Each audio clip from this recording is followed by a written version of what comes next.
Guys आज एक मैं नवी मानवा एक्सप्लेन करने जा रहा हूँ। ये मानवा बहुत ही ज़्यादा अच्छी मानवा है। अगर आपको ये मानवा पसंद आए तो कमेंट में पार्ट 2 लिखना, ज़रूर लिखना।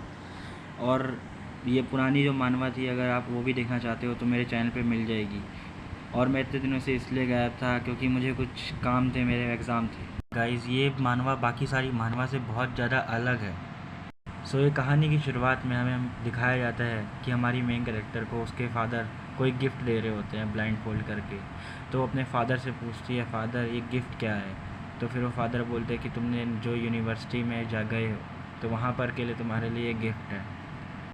और तभी हमारा सीन चेंज होता है। उसके पापा उसको बोलते हैं, बेटा तुम अपनी आंखें खोल सकती हो। तो वो जब अपनी आंखें खोलती है तो वो अपने सामने एक पाती है कि उसके पापा ने उसको एक पोर्शे ला के दी है, एक ब्रांड न्यू पोर्शे। वो ये पोर्शे देखती है तो वो बहुत ज़्यादा खुश होती है, अपने पापा को थैंक यू बोलने लग जाती है और अपने पापा को आई लव यू बोलती है और कहती है पापा की ये बहुत ज़्यादा अच्छी कार है, क्या मैं इसको चला सकती हूँ? उसके पापा मना कर देते हैं, कहते जब तुम यूनिवर्सिटी में जाओगी तब तुम ये पोर्शे चला सकती हो, और ये ध्यान से चलाना, ये बहुत ज़्यादा फास्ट कार है। तभी हमारी मेन कैरेक्टर बोलती है कि उसकी लाइफ बहुत ज़्यादा परफेक्ट है। हमारा सीन चेंज होता है और हमें दिखाया जाता है कि अपने दोस्तों को बता रही होती है कि उसके पापा ने उसको पोर्शे दिलाई है। उसके दोस्त बहुत ज़्यादा ही शॉक हो जाते हैं कि उसके पापा ने उसको पोर्शे दिलाई है, क्योंकि उसने बस यूनिवर्सिटी के लिए पास किया है। तभी उसके दोस्त बोलते हैं कि हमें भी एक बार ड्राइव पे ले चलो अपनी पोर्शे में।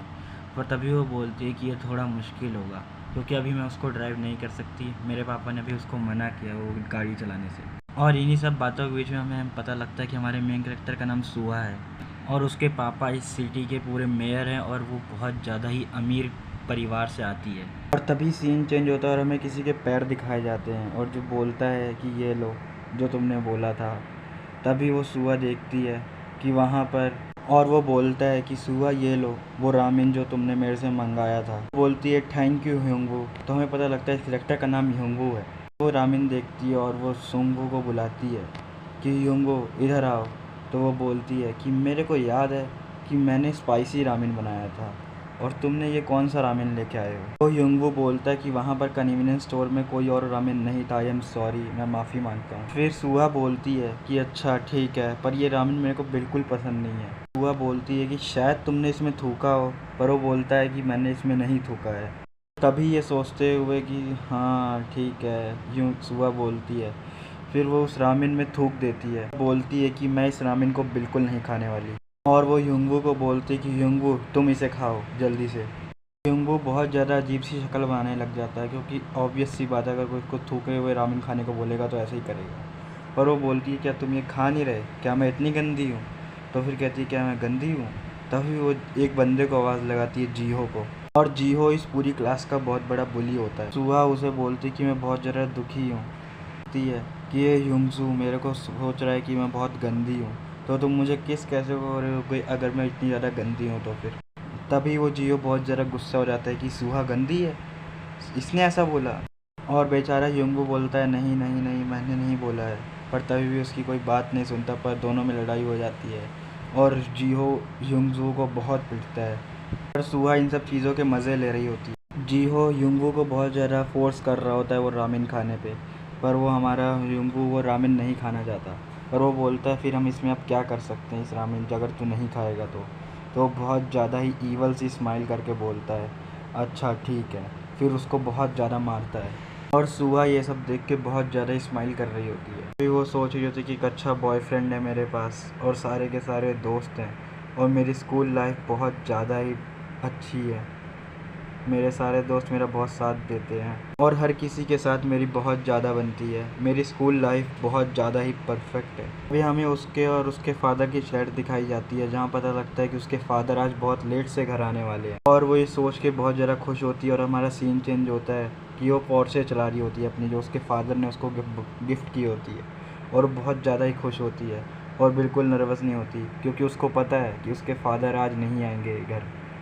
और वो फिर आसमान में बहुत सारे स्टार्स देखने लग जाती है और वो वही सोच रही होती है कि उसकी लाइफ कुछ बहुत ज़्यादा ही परफेक्ट है, मेरी लाइफ, मैं बहुत ज़्यादा खुश हूँ अपनी लाइफ से कि वाह ये स्टार्स कितने अच्छे दिख रहे हैं और मेरी लाइफ कितनी अच्छी है। पर तभी वो दिखती है कि उसके गाड़ी के आगे कोई बंदा आ गया होता है और वो अपनी पोर्शे से उस बंदे को उड़ा देती है बहुत ज़्यादा दूर।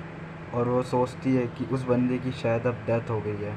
डर गई होती है और बोलती है कि अभी ये क्या हुआ, और फिर देखते हैं कि वो बंदा वहाँ ज़मीन पे पड़ा होता है जिसके वो पूरा खून खून हो रखा होता है, और वो बहुत ज़रा डरी सहमी सी होती है। और वो अब सोचने लग रही होती है कि अभी अभी ये क्या हुआ, क्या मैंने एक एक्सीडेंट कर दिया, क्या मैंने एक एक्सीडेंट कर दिया। अभी हमें न्यूज़ का सीन दिखाया गया था कि कल रात 11 बजे पांजिन सिटी के मेयर की बेटी ने एक बंदे को उड़ा दिया अपनी गाड़ी से, और उस बंदे की डेथ हो गई। वो बहुत ज़्यादा ही स्पीडिंग कर रही थी, जिससे वो बंदा बहुत गंदी मौत मरा है।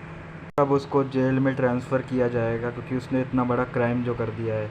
और वो सब उसके फादर से पूछ रहे होते कि ये सब कैसे हुआ, ये सब कैसे हुआ। ठीक है, गिफ्ट से तुमने एक बंदे की जान ले ली, और वो यही सब चल रहा होता है। और वो बोलती है कि मैं तहे दिल से माफ़ी, और हमें दिखाया पता चलता है कि वो बस एक सपना था, वो रियलिटी नहीं थी।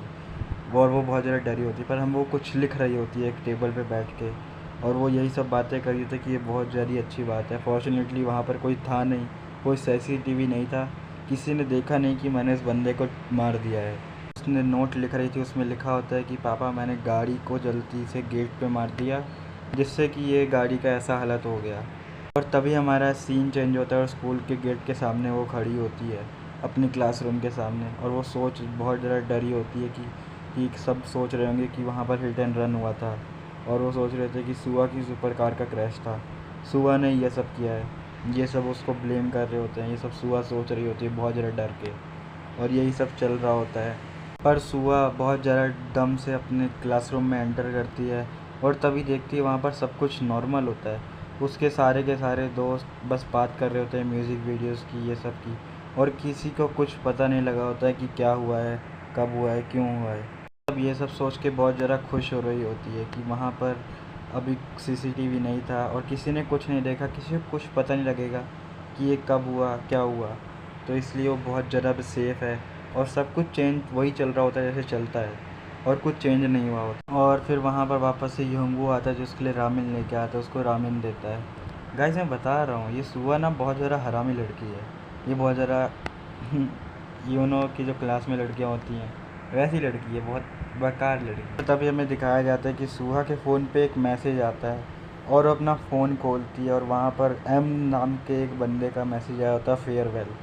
और वो सोचती है कि ये कौन है, इसको तो मैं जानती भी नहीं। तो वो बोलती है कि हु इज़ दिस, ये कौन है। और हमें दिखाया जाता है टीचर पढ़ा रहा होता है कुछ ना कुछ, और जो टीचर पढ़ा रहा होता है तभी उसी के साथ साथ सुहा को वापस से मैसेज आता है कि वो एम एक आई विटनेस है, और वो आई विटनेस उसका है जो उसने कल रात एक्सीडेंट किया था। और वो बहुत ज़्यादा डर जाती है, और वो लाइन होती है heaven knows, earth knows and you know. तो ऐसे ही ये चैप्टर ख़त्म होता है। चैप्टर बहुत ज़्यादा पसंद आया तो कमेंट